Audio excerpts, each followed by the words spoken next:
Terkait Armina Bapak, kemarin kan memang isu yang berkembang di luar itu kan saat di Musdalifah itu Bapak, ada jemaah yang tidak dapat tenda, padahal saat survei lokasi sudah jelas tendanya di situ.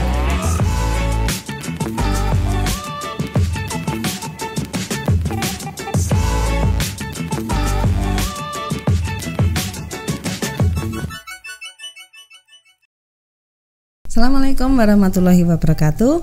Berjumpa lagi dengan Dani Primasari Narendrani dari Kemenak Kota Madiun Creative Studio. Pada hari ini, di episode kita kali ini, saya akan menghadirkan Bapak Kepala Kantor Kementerian Agama Kota Madiun. Dan topik bahasan kita hari ini masih seputar tentang pelaksanaan ibadah haji yang baru saja kita lalui, baru saja kita laksanakan. Mari kita sapa dulu Bapak Kepala Kantor kita. Assalamualaikum Bapak Munir. Waalaikumsalam warahmatullahi wabarakatuh, Madani. Alhamdulillah sehat nih Bapak. Sehat walafiat. Semangat tetap. Kebetulan Bapak Kepala Kantor kita ini juga baru saja melaksanakan ibadah haji dan sebagai petugas haji Indonesia yang mendampingi kloter 21. Dan kebetulan tidak mendampingi jemaah haji Kota Madiun, tapi kita tetap bisa bertemu di sana, ya Bapak. Alhamdulillah. Mungkin bisa dijelaskan oleh Bapak Munir mengenai peran dari Kementerian Agama pada pelaksanaan ibadah haji ini meliputi apa saja nih Bapak? Terima kasih Mbak Dani. Assalamualaikum warahmatullahi wabarakatuh. Waalaikumsalam. Alhamdulillah pada kesempatan ini, kesempatan yang berharga di podcast yang tercinta ini. Jadi peran Kementerian Agama dalam rangka memberikan 3 hal sesuai dengan Undang-Undang Nomor 13 Tahun 2008 dan juga Undang-Undang Nomor 17 Tahun 2019 terkait dengan pelaksanaan ibadah haji dan umroh. Ini luar biasa memang, karena Kementerian Agama dalam hal ini pemerintah memberikan 3 hal kepada jamaah haji. Pertama adalah terkait dengan pembinaan, kemudian yang kedua juga terkait dengan pelayanan, dan yang ketiga terkait dengan pelindungan. Tiga-tiganya wajib hukumnya pemerintah, dalam hal ini Kementerian Agama memberikan kepada jamaah haji. Harapannya adalah setiap jamaah haji dengan diberikan pembinaan, dengan diberikan pelayanan dan juga dalam perlindungan, supaya jamaah haji itu bisa melaksanakan ibadah hajinya dengan lancar, dengan mandiri, sehingga dengan begitu jamaah haji bisa mudah untuk melaksanakan ibadah hajinya dan insya Allah bisa melaksanakan haji dengan tertib, dan insya Allah bisa melaksanakan haji dengan mabrur. Ini terkait yang tadi Bapak sampaikan ada pelayanan nih Bapak. Betul. Nah, untuk pelayanan haji tahun ini kan kita tahu kalau haji tahun ini adalah tahun haji ramah lansia dan berkeadilan ini. Nah, untuk pelayanan jemaah lansia itu Bapak, apa memang ada petugas tersendiri untuk melayani lansia itu? Mengingat petugas yang mendampingi jamaah di kloter itu kan hanya sedikit ya Bapak. Betul. Jadi begini, jamaah haji ramah lansia dan jamaah haji berkeadilan, tagline jamaah haji tahun 2023 ini memang luar biasa, karena begitu banyaknya jamaah haji lansia yang diberangkatkan, kurang lebih 30%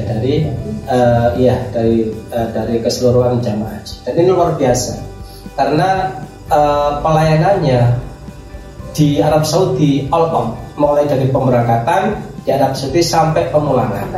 Iya, dan ini tidak bisa terlepas dari tugas daripada ketua kloter, pembimbing sekaligus tim medis, dan juga dibantu dengan KPIH, KARU dan TAROM. Ini terlepas dari itu semua, tidak mudah memang kalau kemudian kita sebagai teamwork tidak solid, teamwork tidak kompak dan tidak kolaborasi dan bersinergi, sehingga mulai dari tim pembimbing haji, ketua kloter, tim medis, kemudian Karung dan KBH harus bersatu untuk dalam rangka untuk melayani jamaah kita, mendampingi jamaah kita, sekaligus mengantarkan hal-hal yang paling sensitif ketika melaksanakan ibadah, utamanya yang lansia ini. Berarti ini sudah masuk ke perlindungan kepada jamaah kita ini, Pak? Betul. Jadi perlindungan kepada jamaah haji luar biasa, karena sekali lagi bahwa lama lansia ini 30%. Padahal kalau secara pembimbing kita atau tim kita cuma 5 orang, 1 ketua kloter, kemudian pembimbing kloter, kemudian juga dokter 1, kemudian ditambah tim medis 2 atau perawat 2. Ini 5 orang tanpa bantuan ketua regu, ketua rombongan, dan juga KPIH atau juga tim pemandu haji daerah, itu kerepotan. Makanya ini salah satu keywordnya adalah kekompakan, bersinergi untuk bersama-sama melayani jamaah, utamanya jamaah yang lansia. Kira-kira ada kendala nggak? Kendala tidak ada, karena memang kita persiapkan sebelum berangkat, kita tidak siap. Kita digembleng sebagai petugas haji selama kurang lebih 10 hari. 10 hari di asrama haji, kemudian itu betul-betul kita maksimalkan. Disitulah kemudian tugas dan tanggung jawab petugas haji itu sudah bahasanya itu sudah disampaikan oleh pemateri, dan actionnya adalah ketika kita pelaksanaan di Arab Saudi. Dan di sana pun juga banyak petugas-petugas ya, Pak? Betul. Jadi petugas haji itu tidak hanya di embarkasi, tapi di embarkasi pun juga, dan juga di Arab Saudi. Jadi kolaborasi. Tidak mungkin kita mampu kalau kemudian kita hanya mengandalkan 5 orang petugas. Karena mulai kita contohkan saja kloter 21. Kloter 21 itu dari Kabupaten Bojonegoro. Jamaah kita yang lansia itu kurang lebih hampir 30% dari 440 itu. Iya. Kemudian yang pakai kursi roda itu kurang lebih 14. Kalau kemudian 14 hanya ditangani ketua kloter sama pembimbing sama tim medis, jelas tidak akan mungkin. Inilah kemudian kebersamaan, kekompakan, dan soliditas terkait dengan teamwork itu betul-betul dimaksimalkan. Alhamdulillah luar biasa, walaupun banyak yang pakai kursi roda, walaupun banyak yang lansia, walaupun ngapunten banyak yang stroke, ya ada stroke juga, ada 2 orang yang stroke itu. Alhamdulillah mulai pemberangkatan, pelaksanaan sampai pemulangan semuanya sehat. Yang 1 yang memang diambil oleh Allah, dipanggil untuk menghadap Allah yang meninggal. Untuk Kota Madiun alhamdulillah tidak ada lansia, Bapak. Tidak ada lansia. Jadi kemarin ketika di Madiun alhamdulillah kami pun juga bisa bersilaturahim di maktab, sekaligus ngasih penguatan pembinaan terkait dengan persiapan di Armina. Dan alhamdulillah luar biasa ya. Karena memang nggak ada yang lansia, jadi semuanya masih sehat. Sehat semuanya. Alhamdulillah. Terkait Armina, Bapak. Kemarin kan memang pelaksana Armina, Arafah, Musdalifah dan Mina. Dan isu yang berkembang di luar itu kan saat di Musdalifah itu, Bapak. Jadi alhamdulillah kemarin terkait dengan Armina. Walaupun memang di Armina ketika di Arafah, Musdalifah, Mina, di Arafah dulu. Di Arafah walaupun secara kasat mata tempatnya itu sempit, tapi toh 450 itu bisa masuk semua. Walaupun normalnya tidak 1 kasur itu 1 orang, 2 kasur 3 orang. Dan ternyata welcome, alhamdulillah khidmat ibadahnya, dan betul-betul merasa nyaman dalam beribadah. Kenapa? Sebelumnya kita sudah di briefing ya. Jadi mereka sudah kita briefing, kita bekali mengedepankan kesabaran dan ketaatan kepada Allah Subhanahu wa taala, sehingga pelaksanaan ibadah di Arafah menjadi lancar. Nah, kemudian setelah di Arafah ke Musdalifah. Di Musdalifah pun juga relatif lancar. Artinya memang ada sedikit kendala. Tapi kendala teknis, dan itu adalah konon ketika saya wawancara dengan supirnya dari Indonesia, dari Indramayu, menyampaikan begini, ini semestinya dari supir kan tidak hanya dari Indonesia, tapi dari juga dari negara lain. Semestinya setiap supir itu ada 9 trip, tugasnya itu untuk mengambil jamaah itu. Tetapi kebanyakan mereka itu sebelum 9 trip itu sudah selesai, 7 trip, 8 trip sudah selesai. Karena apa? Karena jalannya crowded, macet. Jamaah haji itu ternyata banyak yang jalan kaki. Lah ini yang memicu kemacetan. Sehingga kemudian supir pun juga semestinya mau ambil di di maktab yang satu, tapi yang lain sudah menunggu. Lah ini yang kadang-kadang nggak bisa aksesnya jalan, kemudian sampai terkrodit itu. Tapi alhamdulillah setelah jam 1 semuanya bisa terangkut semua ke Mina. Dan jam 1 siang? Ya, jam 1 siang. Jam setengah 2 lah itu sudah terakhir. Dan tidak seperti yang dibayangkan oleh orang-orang bahwasanya banyak yang meninggal, banyak yang sakit, tidak. Ya memang ada sedikit karena memang panas ya cuacanya. Kemudian jamaah haji mengeluh kok sampai panas dan sebagainya, tapi alhamdulillah jam setengah 2 semuanya sudah bisa diberangkatkan ke Mina. Alhamdulillah. Kan juga isu yang beredar itu kan sampai kelaparan, kehausan itu ya Bapak. Kalau kelaparan tidak, kehausan pun juga sebenarnya tidak. Ya, memang panas itu. Panas, apalagi kondisi jamaah kita itu kan banyak yang lansia juga. Tapi alhamdulillah tidak banyak yang meninggal seperti yang diberitakan. Hanya saja memang kehausan kadang-kadang ya, namanya panas ya mesti haus ya. Kemudian juga memang di sana tidak ada tidak ada tenda, tidak ada tenda. Sehingga kemudian sengatan matahari kan semakin panas. Ini yang tapi alhamdulillah jam setengah 2 langsung bisa diberangkatkan ke Mina. Dan alhamdulillah dari Arafah itu sebelum naik bis itu kan kita dikasih bekal dari Arafah. Betul. Jadi secara bekal memang kita sudah tidak sampai kekurangan. Hanya saja memang ya ketelatan bisnya itu sehingga kemudian menjadikan waktu terlolor sampai kemudian habis itu belum tercover semua. Sehingga kemudian jam 2 baru bisa diberangkatkan ke Mina. Alhamdulillah. Ya mungkin karena kita yang melaksanakan dengan isu di luar kan semakin di luar itu yang menambah-nambah biasanya seperti itu ya Bapak. Ya seperti itulah. Jadi artinya rumor-rumor yang selama ini di Musdalifah itu banyak makan korban itu tidak benar. Tidak benar. Jadi memang kalau itu agak telat karena tadi masalahnya kredit itu. Kemudian juga memang semestinya supir itu punya kewajiban 9 trip, cuman ngambil 7 atau 8 trip itu. Ini yang kemudian karena memang dia pun juga bahasanya itu ada yang konon bilang karena nggak dikasih baksis atau karena tidak dikasih tip dan sebagainya. Mungkin juga capek juga ya karena memang crowded jalannya crowded. Karena saking banyaknya jemaah tahun ini deh Bapak, jamaahnya banyak sekali, luar biasa. Dan semangat lansia untuk ibadah haji memang benar-benar semangat sekali.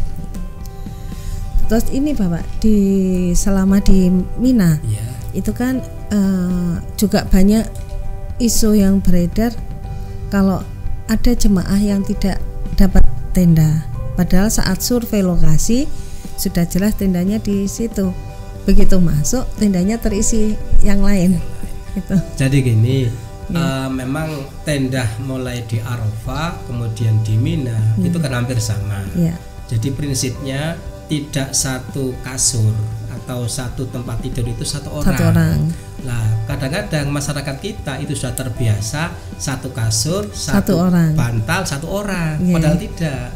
Jadi satu kasur atau 2 kasur diisi 3 orang. Nah ini yang kemudian memang namanya orang lansia itu kan kepinginnya sendiri kan ya. Tapi kita alhamdulillah kita kasih edukasi, kita kasih pemahaman kepada mereka, ya mereka menerima dengan baik. Terbukti apa? Ketika kemudian mereka sudah di Mina, mereka bisa nyaman ibadah dan mereka bisa menerima, dan ketika diwawancarai mereka pun juga banyak yang puas. Sangat banyak yang puas, walaupun memang awal-awalnya kan biasa begitu itu kan ya. Jadi biasa, apalagi kemudian kita itu sebagai petugas itu mengcover lansia-lansia yang tidak siap untuk melontar jumroh untuk dibatalkan. sehingga kami pun juga ada bawa 2, dia bawa 3 untuk dibadalkan. Karena apa? Karena nggak mampu, jalannya saja kan capek, apalagi sudah lansia, sudah kalau jalan nggak kuat. Nah ini cara yang paling praktis, dibadalkan, yang, tidak menyalahi aturan lalu dibatalkan. Nah, alhamdulillah ini lancar semua. Untuk badal lempar jumroh itu Bapak, itu kan yang pertama itu kan akobah dulu ya Bapak. Betul, akobah. Hanya 1 akobah. Betul, okay. Itu mulai dari situ sudah bisa dibadalkan. Sudah bisa. Sudah bisa ya. Bisa. Jadi melempar jumroh akobah itu bagi orang yang tidak bisa melempar jumroh atau karena sakit itu bisa dibatalkan. Jadi umpamanya saya membatalkan 2 orang, 3 orang pun juga tidak apa-apa. Bisa. Ketika bukan mereka tidak mampu, tidak harus 1 orang, tidak. Banyak 1 orang yang membadali 3 orang sampai 4 orang tidak apa-apa. Yang terpenting adalah yang bersangkutan tidak mampu untuk jalan kaki atau melempar jumroh sudah nggak mampu. Ini nggak apa-apa.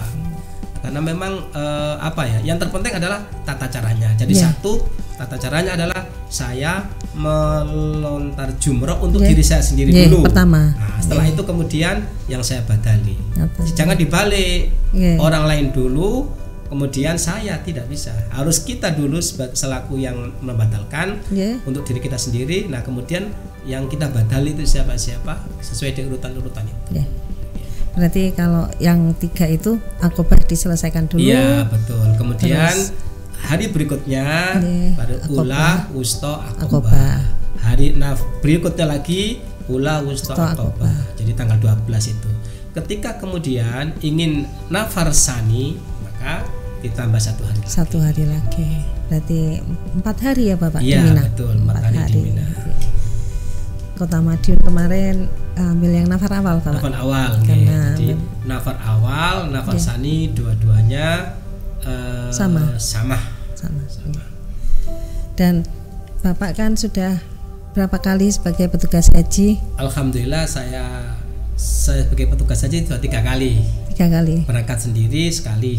Jadi tahun 2009 berangkat sendiri, kemudian tahun 2012, 2015, 2023. Tentunya banyak sekali perbedaan. Iya, banyak sekali tiap tahun. Dan paling nyaman adalah 2023. Tahun ini beda karena memang tagline-nya adalah jamaah haji ramah lansia dan jamaah haji berkeadilan. Luar biasa.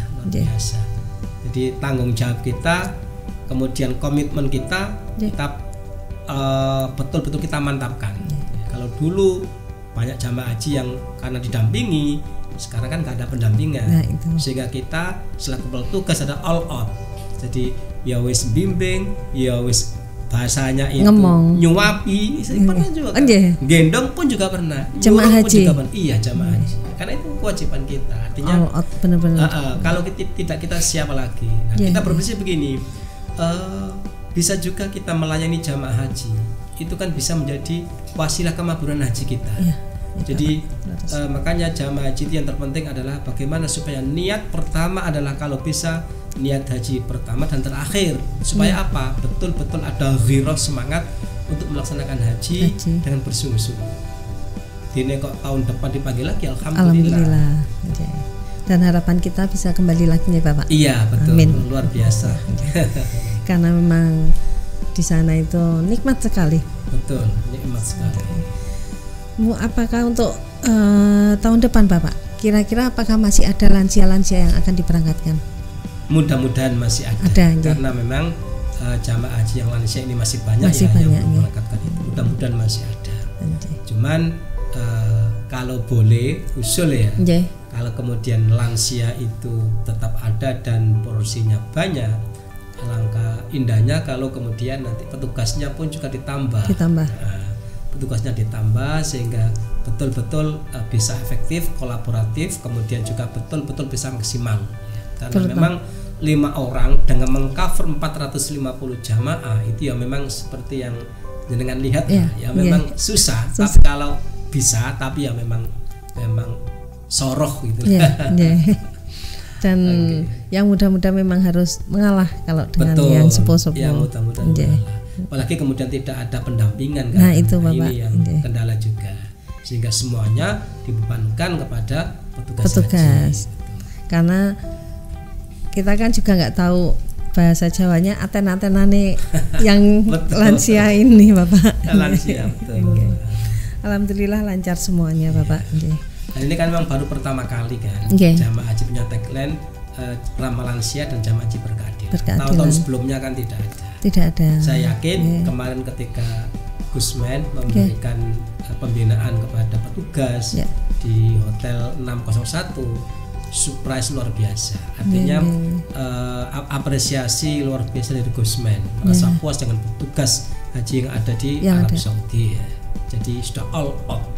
Sampai beliau menyampaikan itu bahasa dengan agak mau menangis karena sangat terharu, kemudian juga sangat puas dengan pelayanan petugas, kemudian juga betul-betul itulah sangat bahasanya terharu betul.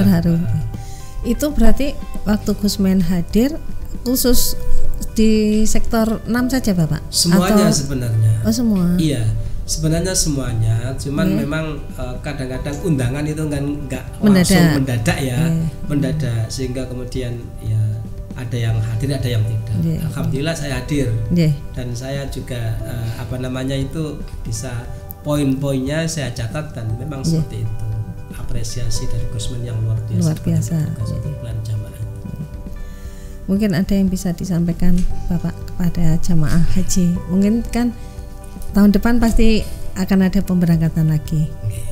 Terima kasih. Jadi harapan kita adalah selaku Kepala Kantor Kementerian Agama Kota Madiun bahwa bagi yang sudah melaksanakan ibadah haji tahun 2023 ini, harapan kami adalah bahwa menjaga kemakburan haji itu sangat penting. Jadi melaksanakan ibadah haji mabrur itu mudah, tapi jauh ketika sulit atau jauh lebih sulit adalah ketika kemudian kita menjaga kemakburan haji kita. Kalau kemudian kita untuk mencarinya saja bisa, kenapa kemudian kita menjaganya tidak bisa? Makanya saya menghimbau kepada jamaah haji yang tahun 2023 yang kemarin itu, ayo kita bersama-sama senantiasa menjaga kemakburan haji kita dengan keyword yang pertama adalah ifsa'us salam. Bagaimana supaya kita itu betul-betul memberikan kedamaian dimanapun kita berada. Ayo kita memberikan kenyamanan kepada sesama kita. Kita bagaimana kemudian hidup berdampingan, damai dan sebagainya. Semakin kebaikan kita dirasakan banyak orang. Karena keywordnya adalah khairun nas anfa'uhum linnas. Sebaik manusia adalah orang yang senantiasa berbuat baik kepada yang lain. Yang pertama. Yang kedua, it'amu ta'am. Bagaimana supaya kepedulian kepada sesama ini kita maksimalkan. Jadi kita bagaimana membantu anak yatim, fakir miskin, orang yang tidak, itu kita bantu. Kalau kemudian ketika kita haji luar biasa sedekah kita. Nah, ketika kita pulang harus juga lebih kita tingkatkan lagi. Ya, jadi ketika ada tetangga yang membutuhkan, ada kita fakir bantu. Miskin, anak yatim yang kurang mampu, ayo kita bantu, kita support. Ya. Jadi kita ikut memikirkan. Yang berikutnya adalah supaya kita tibul kalam. Bagaimana supaya kita itu berbicara, kita tata komunikasi yang baik, punya lisan digunakan untuk berzikir, komunikasi dengan tetangga yang menyejukkan, sehingga apa?